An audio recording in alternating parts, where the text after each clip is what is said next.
Hey, welcome back, everybody. Time once again to meet our community, the Hispanic business community here in Orange County, brought on by the Orange County Hispanic Chamber of Commerce. And today, I'm proud to say we have the one person who may know more people than John Gutierrez. Just maybe. We have another one of these Mr. OCs. What do you think, Mr. OC? We're so honored to have with us today Mr. Charles ANTIS. Of course, welcome everybody to our community podcast show powered by the Orange County Hispanic Chamber of Commerce. I'm your host, Senior Vice President John Gutierrez. He is the founder and chief people awakener, ANTIS roofing and waterproofing, a well-respected and widely known roofing expert, entrepreneur, and humanitarian. Charles has become one of the most trusted names in the roofing industry countrywide, as well as an inspirational business leader championing social corporate responsibility. In 2024, ANTIS Roofing and Waterproofing celebrated 35 years, keeping families safe and dry. Charles has been the recipient of many prestigious national and local awards. Welcome to the show, Mr. Charles ANTIS, also known as Carlos. Carlos, thank you, Carlito, for giving me that intro. That's right. And of course, Mr. Paul Robertson, you go way back 10 years or so, right? He has been on so many shows through the years because he does everything. He sits on, rattle them off here. He's got on 3 or 4 boards. Ronald McDonald board, I know. Habitat for Humanity. United Way. Wearing Habitat socks. He's got all the. You always see him with Wing Lamb everywhere. They're big. They're both big givers and doers. Who is that guy? When I can keep up with Wing Lamb, I hang with him. But no one can hang with him all the time because he goes like Wing Lamb. crazy. If you're watching the show, Charles is saying you got to be on the show, man. So. That's right. Come on, Wing. That's right. Founder of Wahoo Tacos, right? Exactly. Founder. Yes. Co-founder. My sister and my wife love his fish tacos, and I actually like the enchiladas there. They're pretty good. He's also the founder, and he gives me a title of co-founder of the California Love Drop. When everything shut down during COVID, we started delivering meals to hospitals, to police, to fire, those that were keeping us safe. And that still goes on today. I got my Love Drop hat in the studio here. There it is. That's awesome. All right, Charles. So I'm surprised you two don't know each other, because I would say John knows everybody. No, we've met. We've Casually. met several times at several events. I think we were just talking about the event at the Nixon Library, where you guys were all there, and we ran into each other at different events in the community. People are getting together with an idea of doing something good. I see you there. Thank you. And that's all I've heard about Carlos, Charles ANTIS. For those of you that don't know him as Carlos, he shared with us that story right now before the show, because many of the people you work with call you Carlos. I never realized Charles in Spanish was Carlos, so that's pretty cool. Yeah, sometimes most of my employees at ANTIS Roofing are Mexican, or probably 70% Hispanic, and so I know their stories and they know my stories. And so, sometimes my son, he's Charles. He's not Charles Jr., but his first name is Charles. We call him Charley, but he's Carlito. When he's up at bat in Little League, hey, Carlito, I give him a cheer. He likes it. I love it. I would have called you more like Charles in Charge. Growing up, I watched that show, and you kind of reminded me a little bit of Charles in Charge. I was a class clown. I was getting in trouble all the time. Were you really? Yeah, I wasn't in charge of nothing. Yeah. Let's share with everybody. Tell us about yourself, if you don't mind. We'll get into a lot of great stuff. Please stay with us here on the show. But we've got some great announcements of just beautiful things that he's doing in the community with the Ronald McDonald House. And, of course, you and your wife co-chair the United Way Gala, right? You're going to be talking about that. And, of course, you're a board member, of course, of Habitat of Humanity, which is a great organization. We'll talk about that, too, here shortly. But share with our audience and our listeners. Tell us a little bit about yourself, where you were born, where you grew up. For those people that don't know you, share your story if you don't mind. I thank you for asking. Like I said, we know each other's stories. I know most of my employees' stories, like where they came from in the Central Plains of Mexico and how they got here and some of their peaks and valleys of when they were young. And I feel very akin to that because I grew up in a small town in the mountains of Oregon, and I always wanted to live where there's more opportunity. I grew up in a town called Myrtle Creek, Oregon, and it was when I was there back in the 70s growing up, it was the timber capital of the world. It was a blue collar world, but I wanted to live in California. But all of the men where I grew up they worked with danger. They worked hard, sweaty hard, injuries, death. Loggers was a very dangerous profession. And that was like the highest position you could be. If you were a man and you were a logger, you'd walk around town with a swagger. That's how I saw men. All men if you saw a man that worked in a store, you wouldn't necessarily respect him as much. That sounds a little harsh, but I just grew up in a labor environment. So when I finally made it to California when I was 20, I found myself looking for a job. And I saw myself as a laborer. I'd never done roofing before, but that's how I got into roofing, because nothing else felt available to me except labor. Oh, I can go tear off roofs. You'll pay me a check. I can stay in California. That's how I got in. So I kind of immigrated here because I wanted more opportunity. I didn't know what that looked like. I only saw myself as to learn a skill. And so I learned the skill of roofing. And it was the hardest job. It was harder than working in the mills. It was harder than cleaning up after the loggers, all those jobs I did as a kid. It was just hot and tearing off layer after layer, and it was dangerous. And I don't know why I stayed, except that I was raised to work hard. But there's one particular thing that happened that I think leads to everything else, and that was when I had the opportunity one day to solve a leak in a family's home. So I'm working on this big condo in Westwood, Los Angeles County, and my boss comes on the roof and I'm sweating. He goes, "Hey, Charles, you want to go try to solve a leak in this lady's kitchen?" And I'm like, "Okay." Yeah, I remember cleaning myself up, kind of cleaning the grime off, and I walked down, and I remember this lady with a bouffant, red hair up in curlers, and she's had this kitchen leak. And so I remember the look I gave her. "I'm going to solve your leak," real determined. Didn't know much about it yet, but I walked up on that roof, and I looked above the leak, and there were two roofs come together, and there was this coping metal, which is a separation metal that kind of caps an area. And I found this rusty area. I took it apart, and sure enough, man, I could see it was wet in there, and I patched it all up. I put it back together, and I was so proud, and I felt so good. I said, "You're not going to have any leak, Lord lady." And then the next day, the boss comes out, and he says, "Hey, Charles, you saw that leak?" And I led him over there, and I proudly pointed to it and told him what I just told you. And I just remember he kind of put one elbow on touched his chin with the other hand, and he said, "Yeah, that's going to leak again." And I'm like, "No," but I told him again what I'd done. And he said, "Charles, you put the top piece of coping on first, you put the bottom piece on second, and now it's bucking water. Water will work its way in."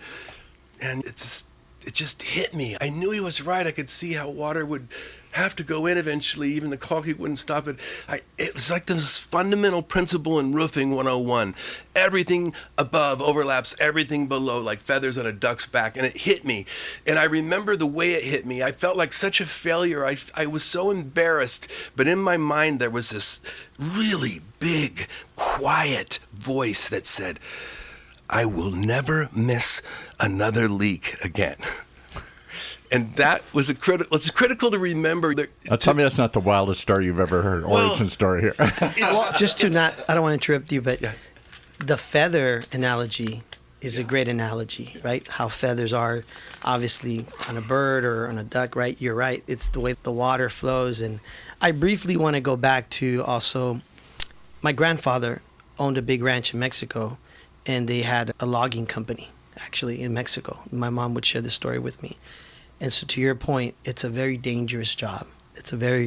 People don't realize when you work you said you're in Oregon, right? You guys, people don't realize the risk you take, sawing things, moving. These things can fall on you, break an arm, a hand. My mom tells me a lot of crazy stories about when her dad, my grandfather, worked in this environment. And so it's interesting that you enjoyed that. And not all men want that, right? Not everybody. It takes a certain type of person. I know this because I have two sons, and my older son loves stuff like that. He wants to, any day that we're in the backyard, he wants to chop wood and start a fire. He's chopping wood over there. There's certain people that are, I think, built that way or born that way. And it's very intriguing to hear your story of how you enjoy this. You went from that to now. Okay. Being on the roof is dangerous. But right? I burned out. Labor was going to burn me out. It was getting purpose in my labor that changed everything. It was not, I'm not just sweating on a roof. Yeah. I have this unique skill with my hands. I can keep a family safe and dry. And when I say it that way, I think one outside of the profession could understand why a purposeful roofing company could almost hold that concept sacred. Why we exist is to keep people protected in their castle. Yeah. And when you hold it that way, purpose can show up really big. And that's the story that I end up telling that I'll jump right to. It was solving the leak was big, but it was starting my company and needing every call and having so little calls in my little home office that I remember one day I put weather stripping on the door. I didn't get any calls, just so if they did call, they wouldn't hear my family, my kids calling. But I remember getting a call from a lady, and she had leaks. And I was running out the next day thinking I'm going to make $500 a leak, which was good money back in 1989, 1990. And instead, I see this little home when I pull up, and I don't even want to go in because I can see the numbers, like 490 Sycamore Street. Then this 9 was all hanging funny. It was like, God, this place is not taken care of. But I knocked on the door, and this is the day that I got a whole different impression. A lady answers the door with a frown, like she's not welcoming me. I don't even know what to say, and then I'm hit with the smell of mildew, and I'm literally trying to leave then, still not speaking. I don't know what to say, but then this third impression is I feel a tug at my hand, and I look down, and there's this smiling little girl in contrast to her mom and me, and she just pulls me in the house. I had no choice. She's 6 years old. She pulls me through this crooked hallway into her room, and she turns right into her room. And I could tell right away it was her room because she's pointing and smiling to this perfectly pristine My Little Pony poster on the wall.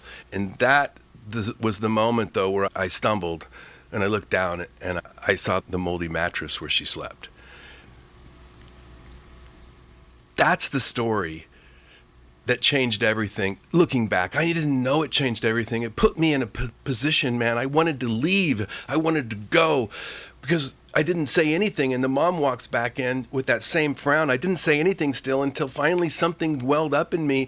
And I just said, I'm going to take care of your roof. It just came out of me, and I couldn't hold the words back. And I think going through that and then having a change of perception somehow a couple of days later on that weekend with those volunteers up on that roof and giving that family that safe, dry roof so they could sleep in dry clothes. Something about that view up on that roof that day, reflecting on it, started to change how we saw ourselves, and that was what changed everything. Eventually, we were struck with this condition that I've often talked about. Best way I can describe it is I didn't want to give away anything. I didn't talk about it, but we couldn't let a family have a leaky roof just because they didn't have the money to pay.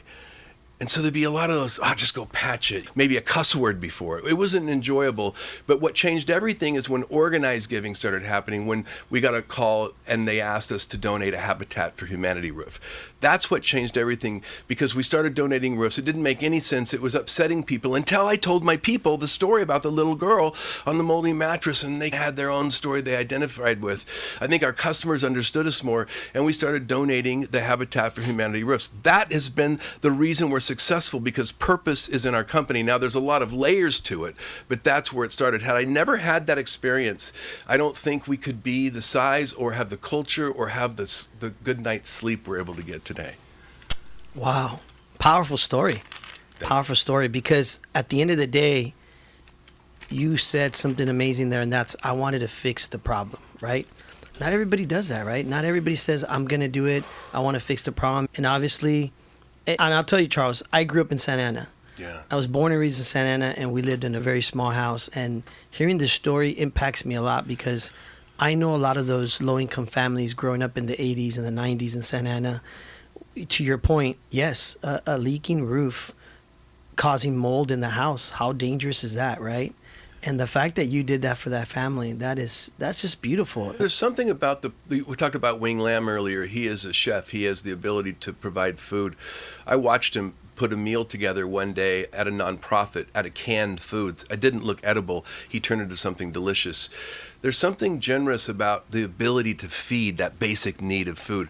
And you can't help it. And so what we find in the roofing industry is, I think we've helped tell the stories, is roofers, because if they're getting to why they exist, then they can't help but get it away. Have you ever been on an airplane and you hear the pilot, excuse me, is it a medical emergency? Is there a doctor on board? If you've ever heard that, that's the same thing. In that moment, The purpose, that no one stands up right away. There's a checking of the guard, and ends up happening is that person who has the most medical experience, those one or two people stand up and they take over the plane.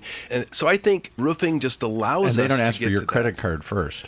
They don't, when they walk up, they don't say, how would you want to pay for this service today here? I'm telling you, I've lived through that. That one time it was so dramatic. I'm going to speak in Miami, and we're up and we're going about over Arizona, and suddenly there is that call for a doctor, and no one turned up right away. And eventually this guy stands up behind me, right behind me, and he has a stethoscope around his neck. I'm like, damn, what took him so long to stand up? And so but everyone's upset. I'm upset. We're looking at the guy 2 rows ahead of me. He's looking at this big Rolex watch, and you can tell he's going to miss his connection or whatever it is. And everyone's upset. But then something about that call and watching that man suffer right behind my kids, and the way the captain came on and said, please pass your blankets, please pass your ice, and everybody participated.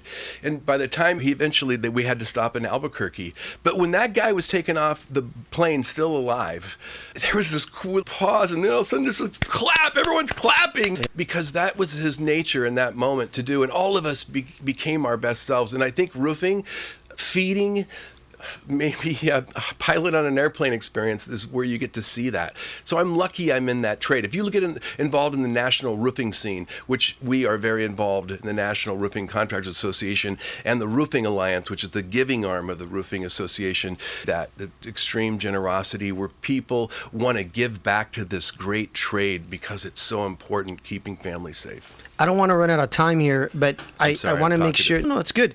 I want to go ahead and pivot into on that same topic of giving and helping. Share with us, you've got this Ronald McDonald House project where you donate the roofs for them. Can you share the story about that, please? Yeah, I'm going to tell it quick just because sure. When my twins were born, they're 100% healthy, Charley and Gracie today, they're huge. But when they were born premature, and it was a tough deal. They were going to incubators and chalk NICU every day. And there was one day in particular where I had been avoiding Ronald McDonald House. That charity was trying to keep us close. I didn't get that. I just ignored them until the day I had heartburn, and I wasn't going to be able to have Charley, who was my turn to hold on my chest, skin on skin, which would help them heal. So here I am supposed to be there, and I can't do it. My wife's texting me, where are you? And I have heartburn.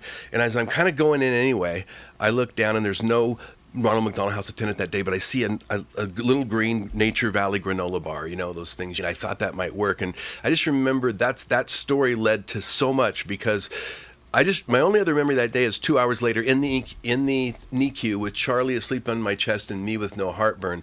But what it led to is why they helped keep me close to my son. So I was like, I'll do anything. I joined their board. I started donating the roofs to Orange County Ronald McDonald House, and I'm not on the board today. Corey, my director of marketing, is, because I termed off the board.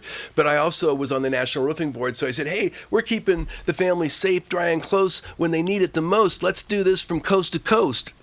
I didn't say it with that awesome rhyme, but that just came out awesome. For those of you that don't know, Charles also sings and composes music. I don't really compose, but I can sing a mean Johnny Cash.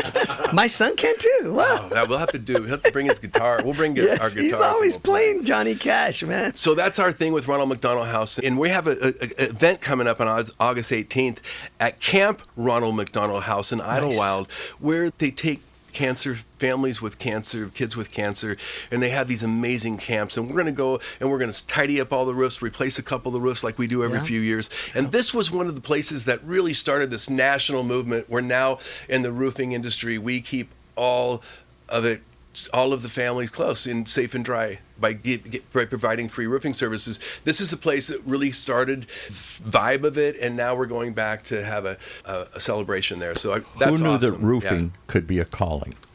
Yeah, it wasn't when I started. It was hard work. Outside of the satisfaction of solving a family's leak, I didn't know you could live and thrive in this generosity with it. Feel good, do good, not just make good. And it leads to so much more. And something that we need to talk about is my employees, because it's easier to be generous on the outside sometimes. I can donate that roof. I can write that check. But if you give somebody a raise, that's a commitment. And so it was harder for me to really know I could be as generous as I wanted to be on the inside.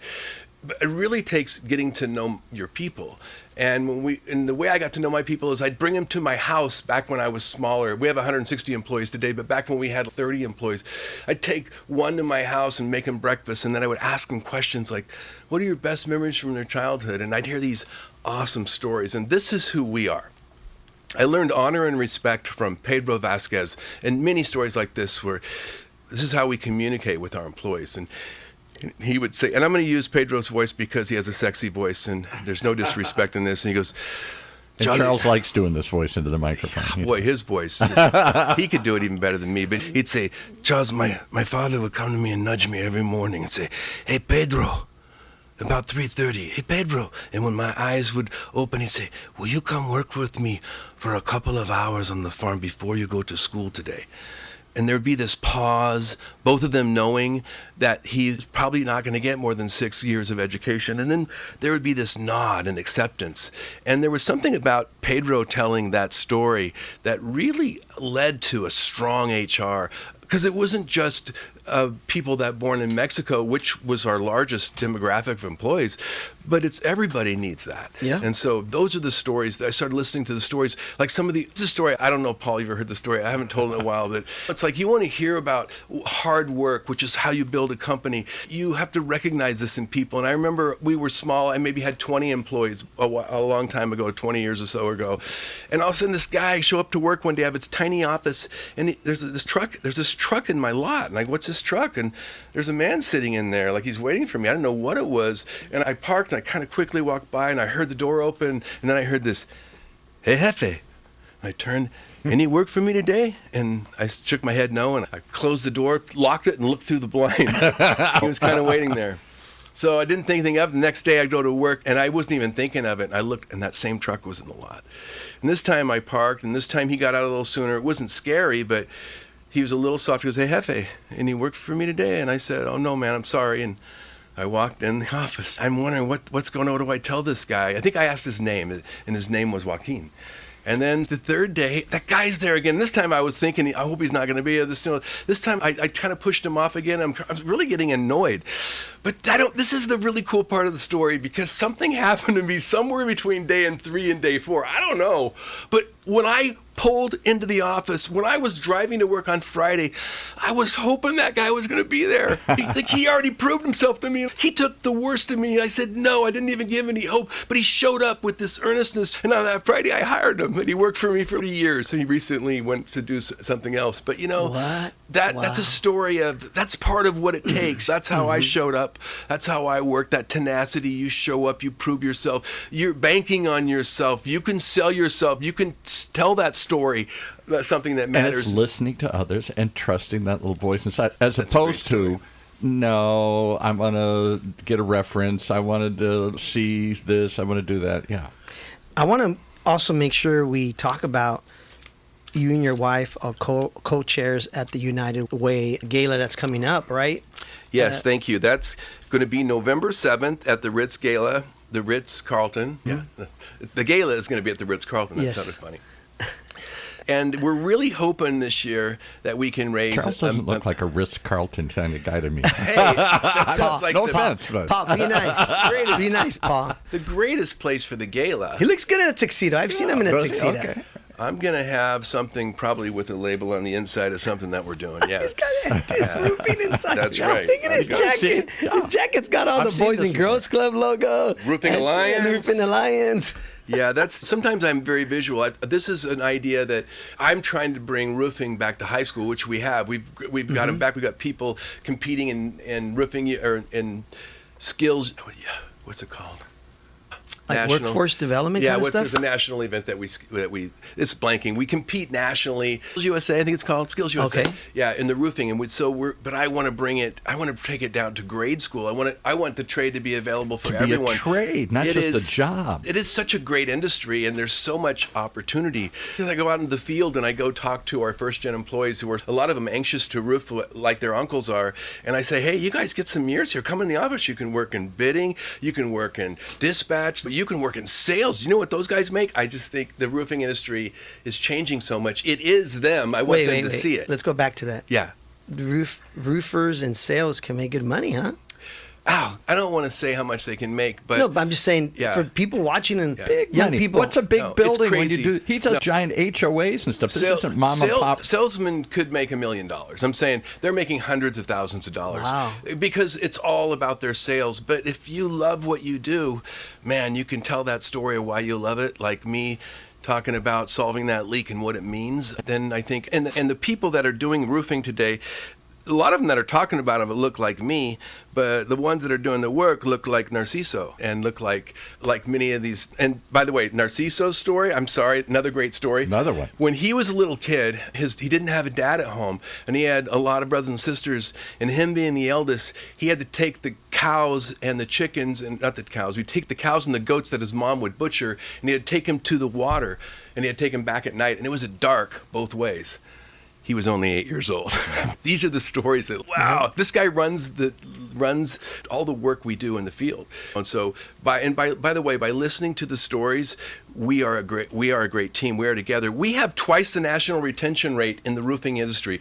The roofing industry has a 56% attrition rate. If you drive by a roofing job and guys up on the roof, hopefully they're tied off. Whether they're tied off or not, 56% of them won't be in that company next year. We hold close to a 90% retention, and that's because we honor these stories and we give back. If you want to be successful, find that thing that you love and talk about it like I am and find a way to give it away. And I got to tell you, I wish you were more passionate about it. Paul's, I feel like he's just so you guys know, Paul and Charles go way back. They're like close friends for 10 years. Paul loves my hugs, is what I think. Just so you know, Paul doesn't shake nobody's hand. He pounds everybody. And today, for the first time in, 250 shows, I saw him actually open his hand and shake Charles' hand and hug him. And I was in shock because I said, Paul, you never shake anybody's hand. You always do the fist pump. I'm from the Midwest. We 12 hugs a day make you 10% happier. There you go. I think that's even low on the happiness upper. It's huge. When I saw you this morning, you're my first or my second live contact. So I didn't get a hug. Just so you guys know, I didn't get a hug. You're shy in the beginning. But I want to tell you this story. From this point on, watch what happens. I got to tell you a story. Again, honoring my people that work in my company and honoring their stories. I love to tell the stories like I did the ranch stories of who they are today because it shows how we've grown as a culture. But there's also the stories that happen today, like the story of Adon. Adon is this young guy, first gen. His uncle's second in command in my company, so I saw him grow up. And he's first year. So he's in his first year. He's 20 years old. 6'3" Mexican kid, huge kid. Which is really rare. I don't know. I see a lot of him. He is big, though. And so he loves it. He's proud. He loves he gets it. When I talk about keeping families safe and dry, he gets it. But one day he's out on the street in one of our red and blue trucks, like 6 months ago, still in his first year. And he feels somebody like going to nod to him. They feel somebody paralleling him. And he thinks they're going to say thank you or something because we get that because we have our nonprofits on our sides of our trucks, the red and blue ones out there. Instead, she mouths the word help me. Ooh. And you can see it. I have a dash cam video. We have a video of this thing. We see him. He has this look on his face, and then he motions to her somehow, like this with his head, and he gets on 911, and he starts following her. He tells the story that he recognized right away when he said, help me, that there was blood on the window. There was two men in the car. She was being carjacked. She was being taken. Wow. And so he tailed on her. He called 911. And they dispatched him through 4 different police departments each time he crossed a border. And 45 minutes later, they pulled around him. They got the car. They got the captors, threw him down. The girl comes running out in the officer's arms, and he saved that woman's life. And so This is such a great story because the way he did it, the way he knew that it was his job to stand up and protect that person, because it's something we talk about, protecting each other, protecting the community, keeping them safe and dry. But what's really beautiful about this story is that the next day I went to the job site where he was working. There was 12 guys there, and I started to tell that story. And when I finished telling it, some of them had heard it before, some of them hadn't. This other guy, Miguel, he's a first-year employee who doesn't speak any English, and he said, El Protector. And I said, what did you say? And this time he stood up and he pointed to Adon, El Protector. And that is a great story because that is now the new name of our comic character, the superhero on the trucks. The Protector. And how many employers, though, would encourage their people to stay in the hunt? yes, call the police, and then you're out of it. Let them handle it. Because you got a job to do. I don't want you spending 45 minutes chasing somebody. He wouldn't have done it. He wouldn't have left if we told him to, because he knew he was their only eyes on this person. Paul, he was their only eyes. But I think what he's also trying to say is, these are the good quality people that you have working for you. I do. Because and the kind of culture that encourages that. Yes, exactly. And the culture. When I told him, what did you think when he called you El Protector? He said two things that are really beautiful. He said, first, he said, in my culture, it needs someone who really cares for their community or their village or their family.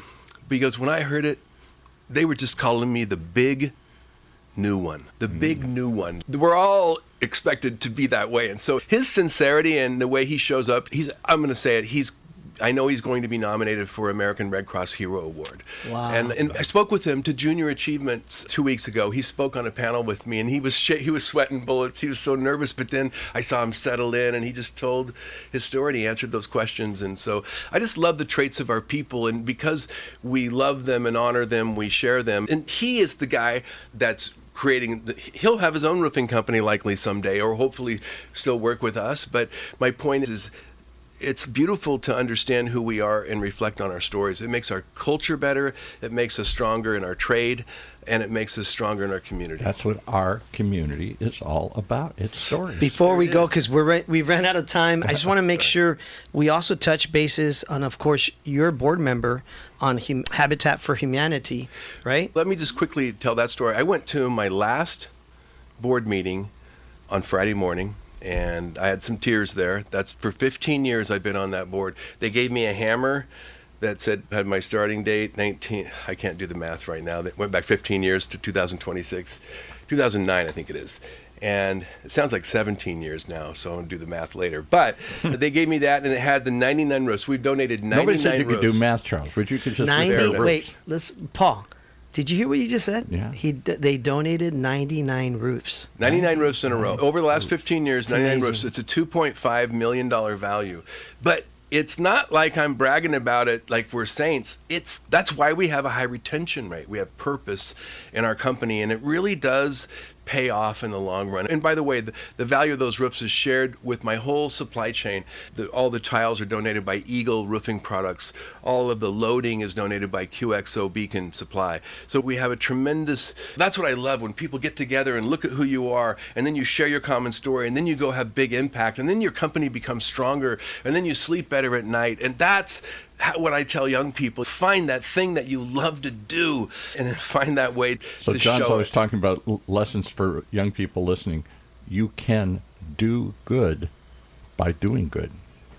I'll tell you who Charles reminds me of a lot. He reminds me of one of these like superhero characters, just inspiring people, motivating people, right? The Protector. The Protector. There you go. Protector. We're going to make you one of those superhero suits that says The Protector, right? Which, again, goes back to, like you said, that story about that little girl that pulled you into that room and said, look, and there was mold there. And I was her obviously, exactly, right, in solving that problem. I hate to say we run out of time, Charles, because he conjures up tears at the end. That was a great pivot, man. I got to learn to do that. Eric Goodman and I have our new podcast. It's debuting August 10th. right. It's called Chasing Impact. Another guy I who's gotta been learn. on here. I got to learn to do what you just. Another guy who's been on the show. Go listen to Eric Goodman many times. I was there heckling him last time he was here. I'm going to give you some advice on podcasting. Oh, take it. I take it. We, the MCs, or the person interviewing, we're the bumper rails like at the bowling. I always tell my wife that when I'm interviewing people, because we have to make sure we're watching the time, and and so when you guys have your podcasts, if you on a time, Paul here's got me on a time. He gives me the stinky eye exactly at a certain time, and he's like, "You got 5 minutes left." But we want to make sure we get all the information, right? We want to make sure we make. So my job is to kind of keep everybody like the bumper rail. You guys did a great job, and I do like having the stereophonic between you and Paul. I feel safe like a cookie. He needs a camera over there, so we're switching cameras. Charles, thanks for being on the show. Most importantly, thanks for everything you do in the community. Well, there you have it. Another great reason to meet the great people out there in our community. Right here in Orange County's only community radio station, OC Talk Radio. Streaming live from our studios here at the University of California, Irvine's Beale Applied Innovation Center.